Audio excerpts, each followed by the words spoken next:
Seigneur de la fin des temps, des trois anges. Nous sommes là pour vous parler de la parole de Dieu, la vérité, l'absolu. Nous allons commencer par une prière. Père Céleste, je prie que tu bénisses ces gens qui écoutent, qu'ils puissent accepter ta parole, être touchés par le Saint-Esprit,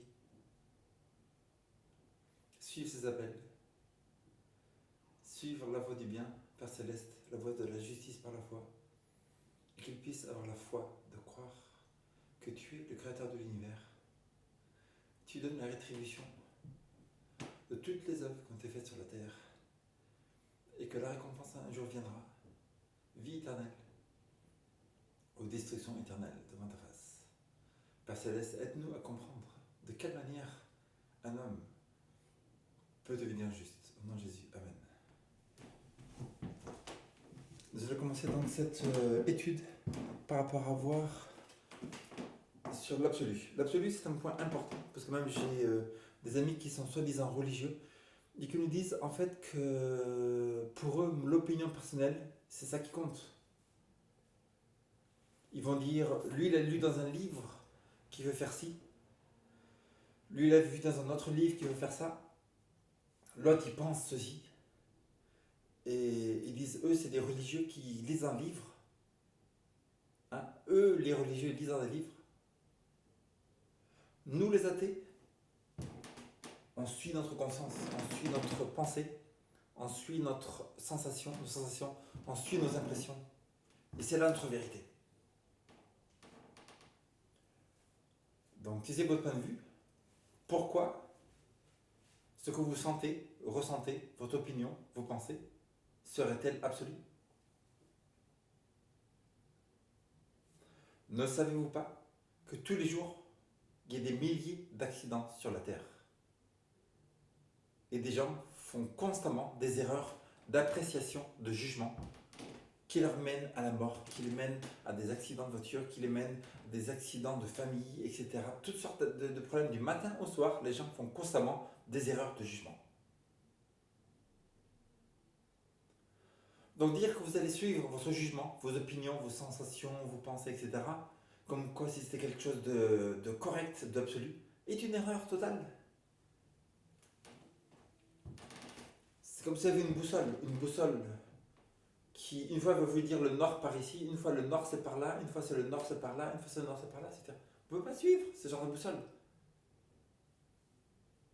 Et donc, le fait que vous disiez, moi je ne suis pas religieux, je ne dis pas, ma vérité n'est pas dans le livre, ma vérité est dans ce que je ressens, à vous de prouver pourquoi ce que vous ressentez est plus vrai que ce qu'il y a dans un livre comme la parole de Dieu.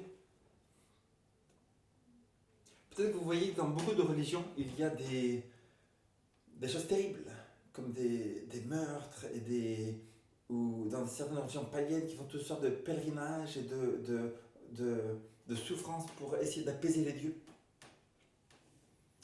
Néanmoins, est-ce que Dieu serait l'auteur de toutes les religions de la terre? Sur toute la terre, Dieu n'est pas l'auteur de toutes les religions de la terre, car Jésus a dit en Matthieu 24, faites attention aux faux prophètes. Ça veut dire que déjà, d'un côté, il y aura un vrai prophète, des faux prophètes.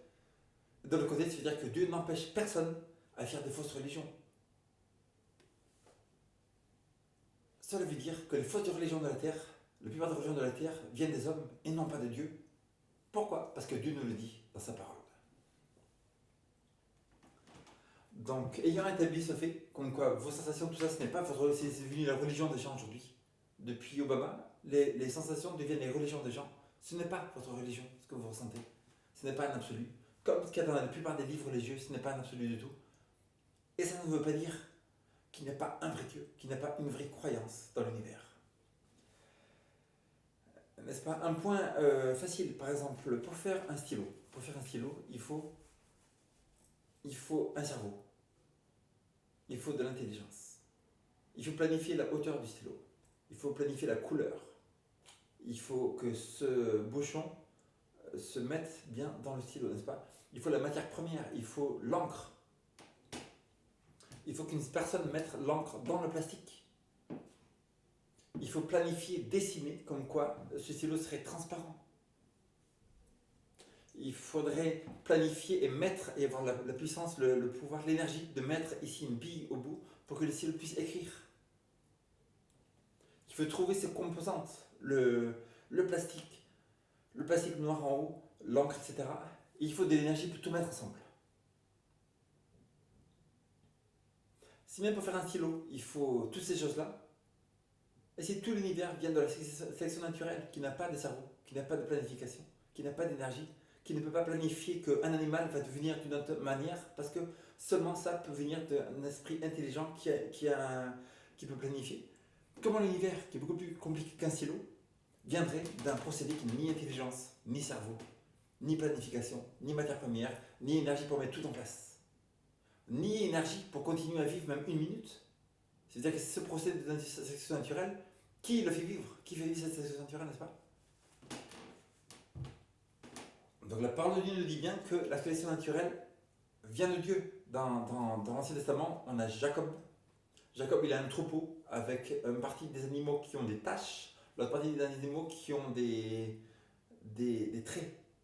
Il mélange son troupeau pour qu'elle devienne ce qu'ils veulent lui. Donc même dans la Bible, déjà 2000 ans avant Jésus-Christ, la sélection naturelle est éprouvée comme quoi c'est un procédé qui vient de Dieu pour avoir des variations dans une espèce. Mais le grand problème des évolutionnistes, c'est que les évolutionnistes, vous croyez que parce qu'il y a des variations dans une espèce, alors toutes les espèces peuvent se transformer les unes des autres. Non, non, on n'a jamais vu ça. Il y a des variations dans l'espèce, il y a des grands, des petits, des gros, des mecs, tout ça. Ça ne veut pas dire qu'on se transforme en E.T., en Goldorak, en tout ce que vous voulez, non? Et les espèces, il y a une barrière génétique. Gregor Mendel, le père de la génétique, a croisé des petits pois. Pendant 7 années, le plus possible, il croisait toutes les sortes de pois. Il est arrivé à la conclusion qu'il y a une barrière génétique infranchissable entre les espèces. Les tomates ne peuvent faire que des tomates, les pommes ne peuvent faire que des pommes, les bananes ne peuvent faire que des pommes, les êtres humains ne peuvent faire que des humains. Un singe ne peut pas se transformer en humain. Après, vous voyez qu'il y a des similitudes entre l'homme et l'humain dans le jeune homme. Il y a des similitudes. Mais pourquoi arriver à une conclusion qu'ils ont voulu l'un de l'autre? Non. Moi, je vois une Peugeot 205, une Peugeot 305. 4 roues, un volant, un autoradio, 4 cylindres, etc., etc. Elles ont beaucoup de similitudes. Est-ce que je vais conclure qu'elle a évolué d'il y a millions d'années d'un skateboard? Non. Ça veut très bien dire aussi que le même constructeur a utilisé les mêmes matériaux pour faire 2 voitures différentes. Le même créateur a utilisé les mêmes matériaux pour faire 2 créatures qui paraissent similaires, mais en fait il y a beaucoup de différences. Donc la question d'aujourd'hui, c'est la justice. Comment devient-on juste devant Dieu? Le problème de toutes les religions sur la terre pratiquement, c'est que toutes les religions, même le catholicisme pratiquement, est basé sur mes efforts à moi, vont arriver à faire en sorte que je vais apaiser Dieu, que je vais calmer la colère de Dieu, et que je vais arriver à une justice, à une sanctification, à une purification par mes propres efforts. Et ça, c'est toutes les religions. Islam, hindouisme, bouddhisme, catholicisme, même athéisme, toutes les religions, pratiquement, c'est je fais, et après, j'arrive à quelque chose. La Bible nous dit, c'est totalement contraire au créateur de l'univers. Nous commençons par Jérémie. Jérémie 23, 26. Jérémie 23. Et à quel verset nous allons? Jérémie 23, nous allons au verset 6. Il est dit: en son temps, Juda sera sauvé, Israël aura la sécurité dans sa demeure. Voici le nom dont on l'appellera: l'Éternel, notre justice. The Lord, our righteousness. Donc, the Lord, le Seigneur, notre justice, c'est lui qui fait le bien à travers nous. Donc, ça veut dire que l'homme ne peut rien faire pour faire quoi que ce soit de bien. Seulement l'homme peut choisir de suivre Dieu ou choisir de suivre Satan. Quand on a fait ce choix-là, de suivre Dieu, alors si on passe du temps avec lui, La grâce de Dieu vient en nous pour effectuer les œuvres qui sont déjà préparées depuis la fondation du monde. C'est-à-dire que les œuvres que n'importe quel chrétien va faire, c'est pas lui qui dit ah je veux faire ça, ah je vais faire ça, je vais faire... Non, c'est Dieu qui met le désir dans le cœur, c'est Dieu qui met la puissance, la force et la grâce pour faire quoi que ce soit de bien sur la terre. N'est-ce pas? C'est-à-dire que si vous rencontrez quelqu'un de religieux ou non religieux, parce que maintenant il y a beaucoup de non religieux maintenant, qui se croient saints, qui sont encore purs, qui se croient dans l'optimum du nirvana de perfection. Eh bien, si vous croyez quand c'est quelqu'un qui dit moi, je suis parfait. Ouais, moi je suis parfait, moi j'ai pas de péché, j'ai rien du tout. Dieu lui dit, celui qui dit qu'il n'a pas de péché est un menteur et la vérité n'est pas en lui. Ça veut dire que tout le monde a péché, n'est-ce pas? Et que quoi que ce soit qu'on fasse, ça vient de Dieu, de bien. Quand vous avez terminé de faire du bien, quand vous avez terminé, vous rentrez le soir, vous devez dire quoi? Je suis un serviteur improfitable, sans profit. J'ai fait ce qui était mon devoir de faire. Je suis un serviteur improfitable, sans profit pour Dieu. Et ces œuvres-là ont été réparées depuis la fondation du monde pour que nous marchions en elles. Jésus a dit, sans moi, vous ne pouvez rien faire. Ça veut dire qu'à moins que la branche est connectée à la racine, la sève ne monte pas dans la branche et la branche, elle meurt spirituellement. Nous avons aujourd'hui beaucoup de gens qui marchent dans la rue, mais ils sont morts, spirituellement. Ça veut dire que si vous avez une vie spirituelle en vous, vous devez passer du temps avec la racine, avec le Créateur. Donc les secrets de la justice de Dieu viennent par la prière, viennent par l'étude de la parole de Dieu qui transforme le cœur, ils viennent par donner le message aux autres. Et donc là, Dieu agit dans la personne, le Saint-Esprit, pour faire du bien aux autres, qui viennent que de Dieu. Car la personne qui fait du bien n'est pas bonne du tout, parce que la Bible nous dit, dans Romains chapitre 7, je sais que moi je suis spirituel, que la loi est spirituelle. Les 10 commandements sont spirituels. Mais moi, je suis charnel, vendu. On est charnel et quoi? On est comment? On est vendu à qui? Au péché. Le meilleur des chrétiens, il est charnel, vendu au péché. Plus encore ceux qui disent bon, ceux qui ont une air de bonté, de pureté, tout ça, c'est eux les plus charnels, les plus vendus au péché.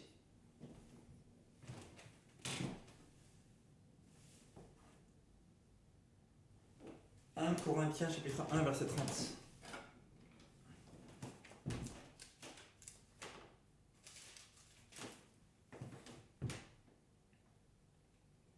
Dieu a choisi les choses viles du monde, celles que l'on méprise. Or, c'est par lui que vous êtes en Christ Jésus, qui de par Dieu a été fait pour nous sagesse, et aussi justice, sanctification et rédemption. Donc Jésus a été fait pour nous justice. Jésus, en mourant sur la croix, sa justice a été transformée en nous, pour que nous fassions les œuvres et la justice qui ne vient que de Dieu et non pas de nous. La justice, les bonnes œuvres, être bon, soi-disant, faire des bonnes choses, être une bonne personne, tout ça, ça vient que de Dieu. L'homme ne peut pas le faire tout seul. Combien plus un athée qui se dit je suis bon, etc. C'est un menteur. Pourquoi? Parce que même par l'extérieur, si la personne a l'air de faire du bien, aider les pauvres, donner des trucs comme ça à gauche, à droite, et tout ça, c'est-à-dire que ces motifs sont totalement corrompus aussi par derrière. C'est pour être vu des hommes, pour que les gens disent ah celui-là il est bien, c'est pour se faire des amis, c'est pour attirer des faveurs des gens, des médias, etc. Donc la plupart des bonnes œuvres aussi sont déjà totalement corrompues. Rare et pratiquement peut-être impossible une personne qui fait des œuvres sans que personne voit, que pour Dieu, sans aucune attente de retour. Si vous faites quoi que ce soit, en attendant du retour, vos motifs sont totalement corrompus et ces œuvres sont souillées, sont salies.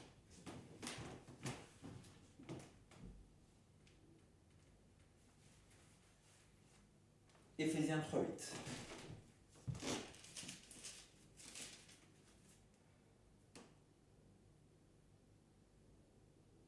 À moi, le moindre de tous les saints, cette grâce a été accordée d'annoncer aux païens, comme une bonne nouvelle, la richesse insondable de Christ.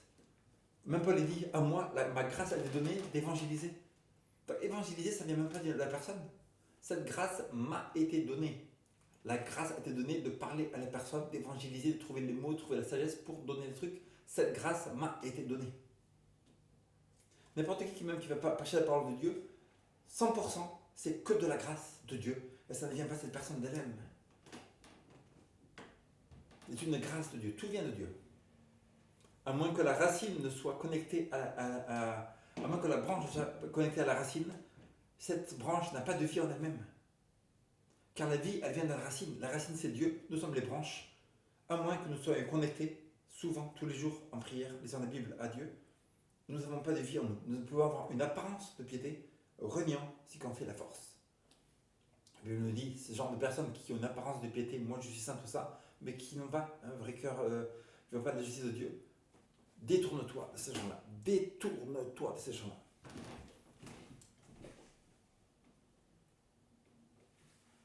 Jean 14, 6.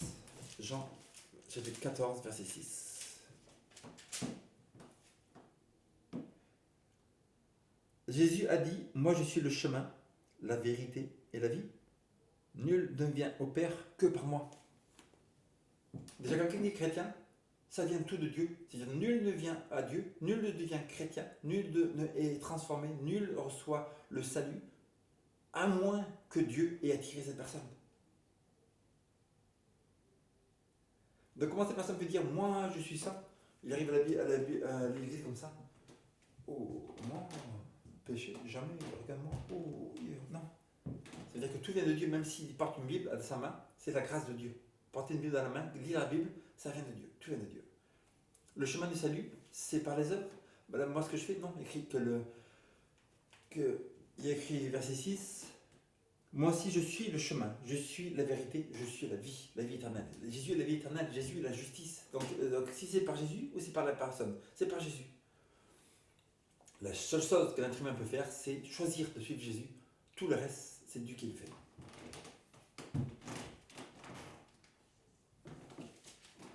Jean 12, 32. En fait, on va aller à Jean 3. Jean 12, 32. Et nous avons... Et moi, quand j'aurai été élevé de la terre, j'attirerai tous les hommes à moi. Jésus dit que moi j'aurais été élevé de la terre, j'attirerai tous les hommes à moi. Ça veut dire que Jésus-Christ, mort sur la croix, Jésus-Christ crucifié, qui prend vos péchés par amour tellement grand pour vous, voilà le salut, la vie éternelle. C'est qu'une personne qui t'aime tellement, comment ne pas la suivre? Dans ce monde d'égoïstes, de menteurs, de voleurs, d'apathiques, d'incrédules, de fiers, d'arrogants, de toutes sortes de trompeurs, etc. Voici quelqu'un qui t'aime. Tellement qu'il est mort sur une croix, avec du sang qui coulait, qu'il a donné sa vie totalement. Et donc, quand il est élevé, la personne regarde ça et elle est attirée par cet amour. C'est-à-dire que le salut n'est pas dans la personne elle-même, le salut est dans celui qui est mort sur la croix.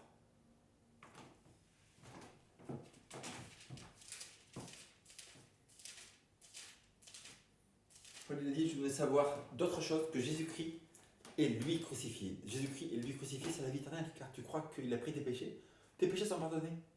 Et tu suis en amitié avec Jésus-Christ. Jean 17, 3.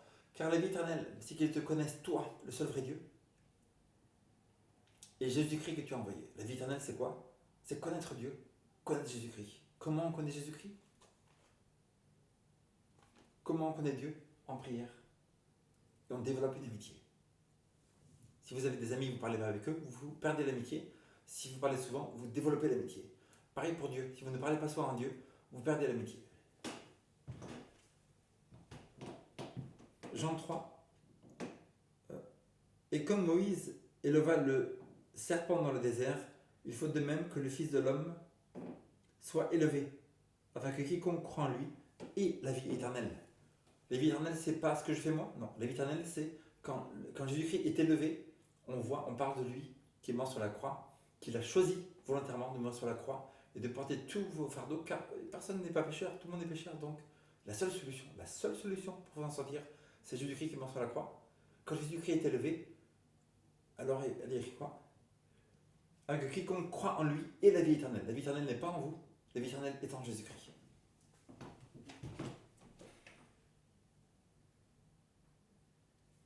Philippiens 3,9.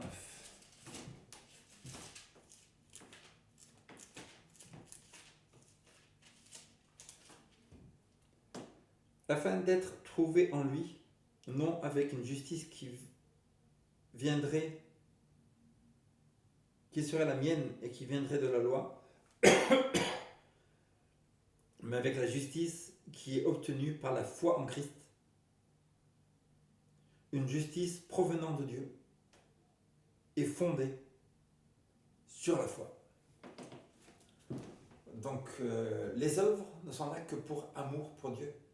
Qu'on fasse des œuvres, qu'on ne fasse pas d'œuvres tout le temps, ça veut dire que les œuvres viennent de Dieu, même les œuvres viennent de Dieu. Ça veut dire que le salut n'est pas dans les œuvres. Le salut ne peut pas être sans les œuvres non plus, car en faisant les œuvres, vous prouvez que vous aimez Dieu. C'est par amour. Mais le grand problème, c'est là. Si vous faites des œuvres pour vous gagner le salut, vous devenez un pharisien et vous ne pouvez pas aller au paradis. Vous êtes totalement corrompu, vous êtes un pécheur, comme n'importe quel pécheur qui transgresse. C'est-à-dire que la justice est fondée par la foi, non pas ma justice, il est écrit, non pas ma justice qui viendrait de la loi, moi je fais, ça c'est corrompu, ça sert à rien. C'est la justice qui vient de Dieu par la foi en Dieu. Dieu vous octroie cette robe de justice qui vous permet de faire des œuvres. Les œuvres déjà ne viennent pas de vous, elles sont préparées d'avance depuis la fondation du monde. Et c'est par la foi. Par la foi, automatiquement, Dieu va exécuter des œuvres à travers vous. On n'a qu'à choisir de suivre Dieu ou ne pas suivre Dieu. Quand vous avez choisi de suivre Dieu, donc par la foi, vous allez suivre. Vous allez faire des œuvres automatiquement. Ben, il y a écrit, oui, donc le salut par les œuvres aussi, ça veut dire que si quelqu'un dit je crois en Dieu, il n'a pas d'œuvre, il ne croit pas en Dieu, c'est pas vrai.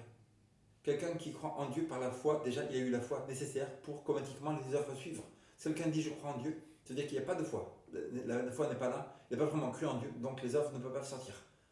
Quelqu'un qui croit, automatiquement, par la foi, les œuvres se font.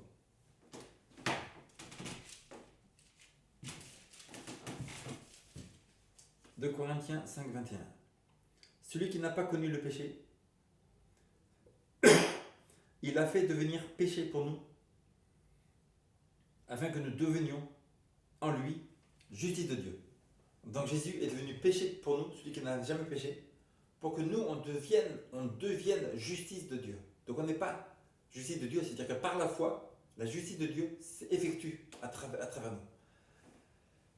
Donc ça c'est un message important, parce que la plupart de la chrétienté, la plupart des pharisiens, même des juifs de l'époque, étaient totalement pharisiens. Les pharisiens, c'est-à-dire que des gens qui croyaient totalement, de tout leur cœur, comme quoi ils étaient justes, ils étaient bons, ils étaient purs. N'est-ce pas? Et donc c'est un mensonge, c'est très dangereux, parce qu'on ne peut pas aller au paradis avec notre propre justice. N'est-ce pas? Il y a la parabole dans la Bible de Jésus qui nous dit que quelqu'un qui rentre, il rentre par la fenêtre comme ça, il entend la musique et tout, il rentre par la fenêtre dans le festin. Et les gens lui disent, mais d'où tu sors tout parce que t'as pas l'habit de noces. Il y a un habit spécial pour rentrer dans cette salle, et cet habit-là, tu ne l'as pas. Comment es-tu rentré par ici? Moi, j'ai entendu du bruit, de la musique, des gens qui s'amusaient. J'ai vu un trou par la fenêtre, je suis rentré par la fenêtre. Je me suis agrippé à la fenêtre. Je suis rentré comme ça, je suis tombé par terre, etc. J'étais dans les toilettes, après j'ai ouvert la porte. J'ai vu qu'il y avait des verres, j'ai pris un verre d'orange, des sandwichs, j'ai commencé à manger les sandwichs. Et j'ai commencé à discuter et à m'amuser. Mais où est ton invitation? Mon invitation, moi j'ai beaucoup prié dans ma vie. Moi j'ai beaucoup lu la parole de Dieu.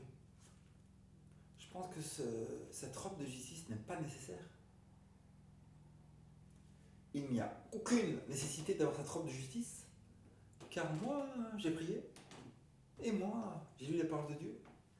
Moi j'ai fait des grandes choses. J'ai évangélisé à gauche, à droite, des miracles, les malades, etc. Pourquoi aurais-je besoin d'une robe de justice?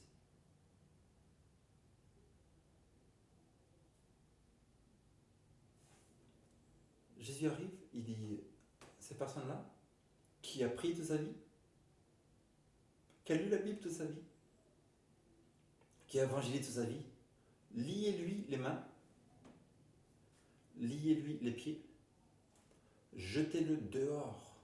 Où ça dehors? On va le jeter dehors? Oui, non, mais pas n'importe où. Dehors, là, où il y a des cris, des pleurs et des grincements de dents. Dans la Gehenna, où il va être détruit totalement. C'est-à-dire que quelqu'un peut être chrétien, mais avoir ses œuvres à lui qui ne valent rien. Et seulement la justice de Dieu est valable. Très important, très important. On ne peut pas aller au paradis avec ses œuvres. Bien qu'on ait lu la Bible, bien qu'on a prié toute sa vie, on peut terminer en enfer. Ce qui est le cas de beaucoup de chrétiens. Ce qui était le cas de l'église juive de l'époque, croyant que ne sommes-nous pas l'église n'avons-nous pas Moïse comme père? Et Abraham n'est pas-t-il notre père? Comment dis-tu, toi, tu étais avant Abraham? Comment tu peux dire tu étais avant Abraham? N'as-tu pas, alors que tu n'as même pas encore 50 ans? Alors qu'Abraham, il y a 2000 ans qu'il est arrivé Abraham. Et toi, tu n'as pas 50 ans, tu dis que tu étais avant Abraham. Nous sommes les descendants de Moïse. Et nous sommes descendants d'Abraham. Mais toi, d'où sors-tu? Hein? D'où sors-tu toi? Tu dis que nous sommes la nation d'Israël. Nous, le fait juste d'aller à la synagogue nous suffit pour avoir la vie éternelle, même d'être né juif, on va automatiquement au paradis. Non, ce n'est pas le cas. À moins que vous ayez la justice de Jésus-Christ, vous direz pas au paradis. Où que vous soyez né, dans quelque église, que vous ayez votre carte de membre. Nous allons terminer par ce verset.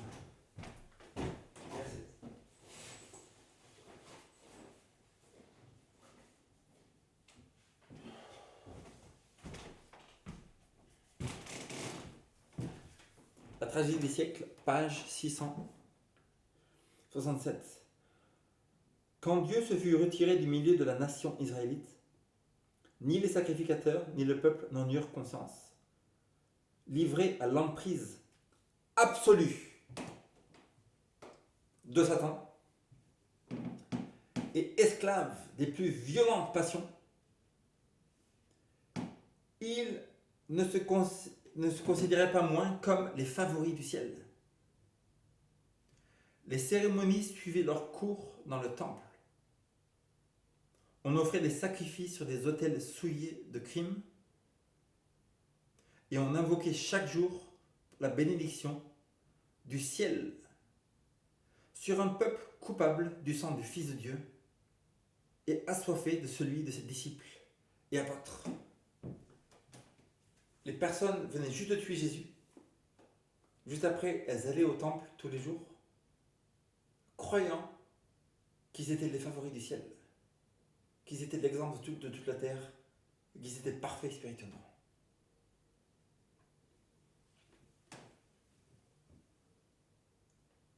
L'humanité ne se doutera pas davantage que des décisions irrévocables auront été prises dans le sanctuaire. À quel moment? Là, le prophète nous dit que quand la loi dominicale va passer, toute l'humanité ne se rendra pas compte que le cas de tout le monde sur la terre est irrévocable, c'est terminé. C'est terminé pour Dieu, la terre ne le sera pas. L'humanité ne se doutera pas davantage que des décisions irrévocables auront été prises dans le sanctuaire. Que l'Esprit de Dieu se sera définitivement retiré et que la destinée du monde aura été scellée pour l'éternité. La destinée de quoi? Du monde aura été quoi? Scellée. Combien de temps? Pour l'éternité.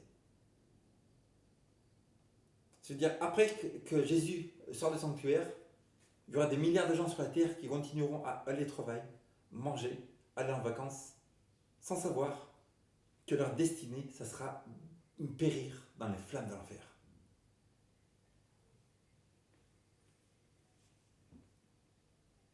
On continuera de pratiquer les formes de culte.